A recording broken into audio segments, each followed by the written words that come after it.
Estaba caminando. Fue una eternidad. Estaba caminando por un pasillo muy largo, o que ese día me pareció muy largo. Si no hubiera sido por ella, quizás no habría sobrevivido. Te lo digo sinceramente, fue como un rayo de luz en un reino oscuro. Estas son las habitaciones de ese reino oscuro, los centros de detención de Jersón en el suroeste de Ucrania. Cuando las tropas ucranianas liberaron la ciudad, todo era euforia, pero la liberación también reveló el horror de la prolongada ocupación rusa.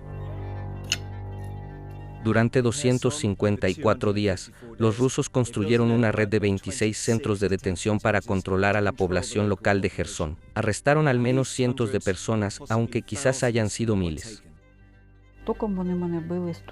Me electrocutaron hasta que perdí el conocimiento, y cuando recuperé la conciencia, todo empezó de nuevo. Entre esas personas se encontraban Olga y Svitlana, que pasaron 280 días en cautiverio. Fueron 9 meses de detención, pero sus cuerpos sufrirán durante años el castigo físico. Se mantuvieron con vida gracias a la otra. Sky News habló con 15 ucranianos detenidos en Jersón y corroboró sus relatos utilizando documentos oficiales e imágenes de código abierto, como parte de una investigación de un año sobre posibles crímenes de guerra. Lo que los testigos cuentan y describen por primera vez es una campaña sistemática de tortura. Si hablamos de crímenes de guerra que se cometen en el marco de un ataque generalizado o sistemático contra una población civil, ya estamos dentro del territorio de crímenes de lesa humanidad, y eso es lo que pasó en Jersón.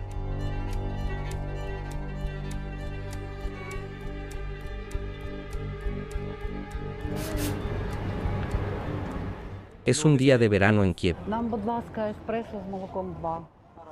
Cualquier persona que pase por la ciudad podrá ver a 2 viejas amigas tomando un café y charlando.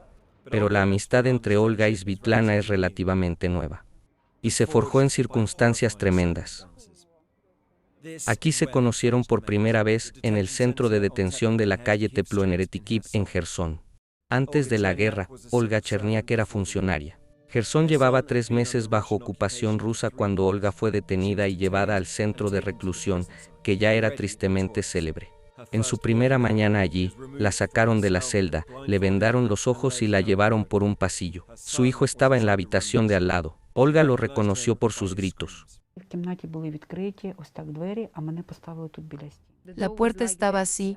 Me hicieron entrar, me empujaron contra la pared, y yo me quedé allí y escuché cómo torturaban a mi hijo.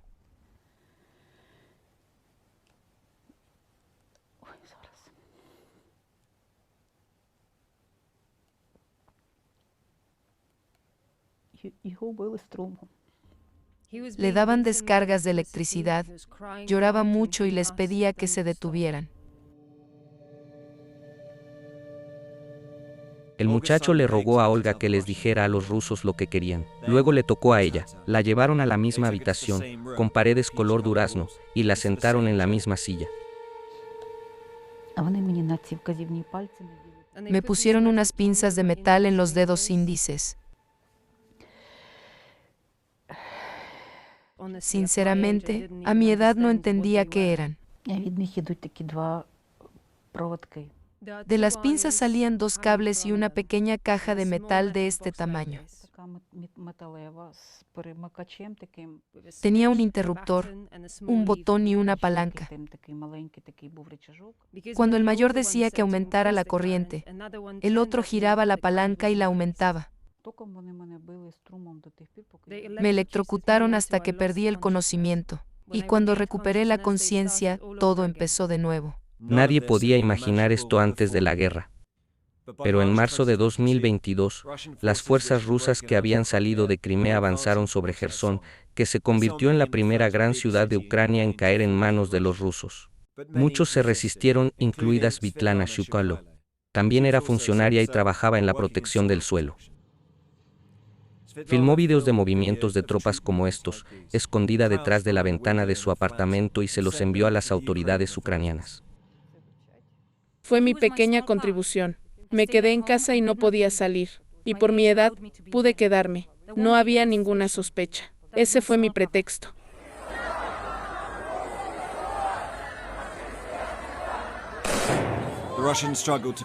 Los rusos luchaban por controlar a la población local y sabían que había informantes por toda la ciudad. Entonces comenzaron a acorralar a la gente. Los vecinos se volvieron contra los vecinos, los amigos contra los amigos.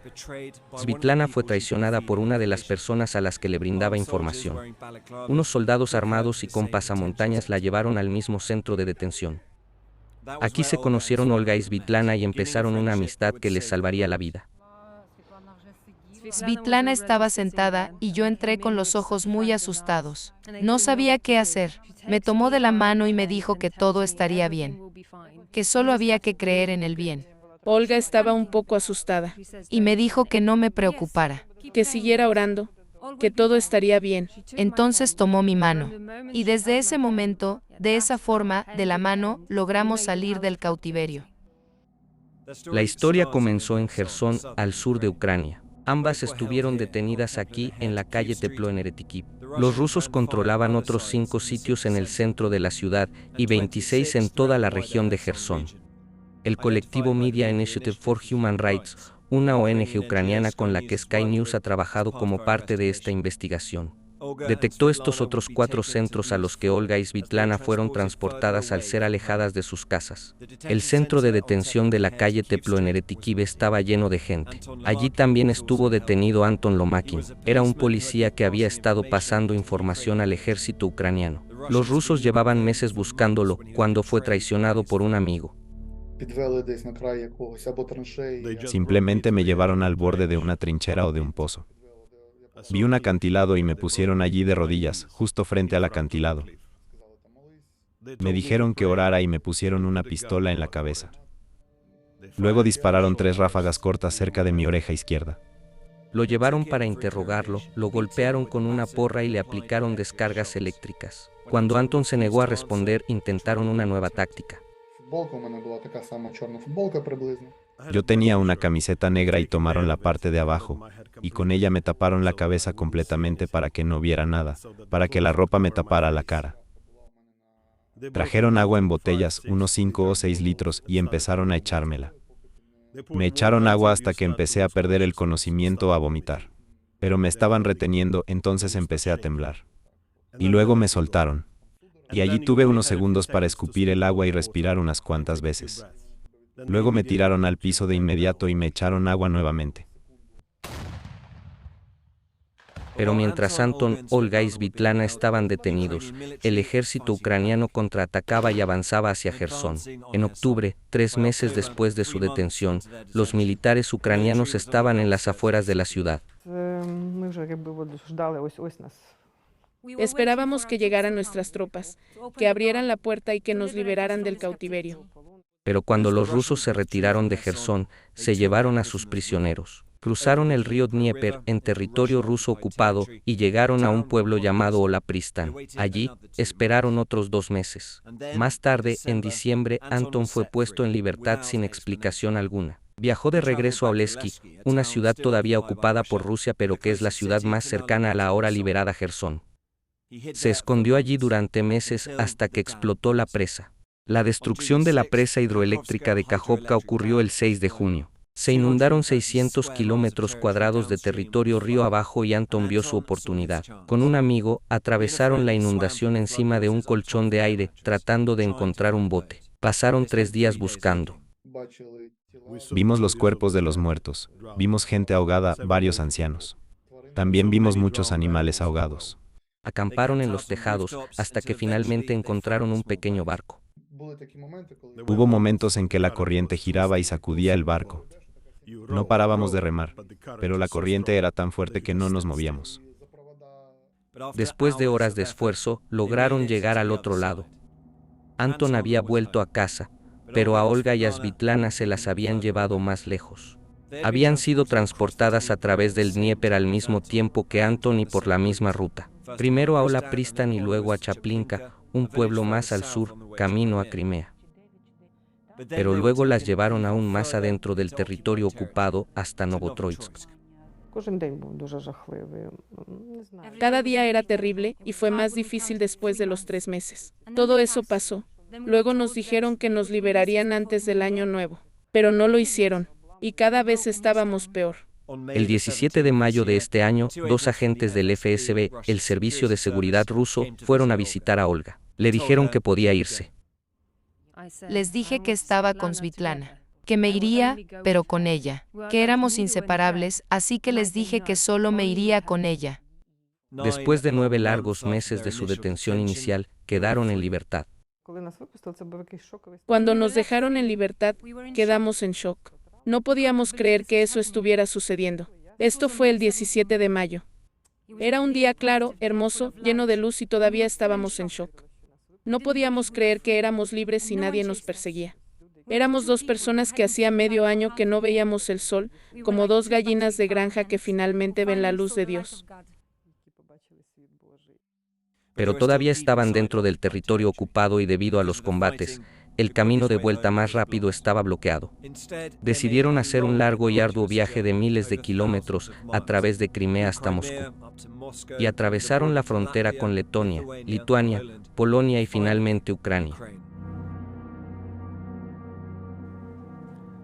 Svitlana le había prometido a Olga que volverían.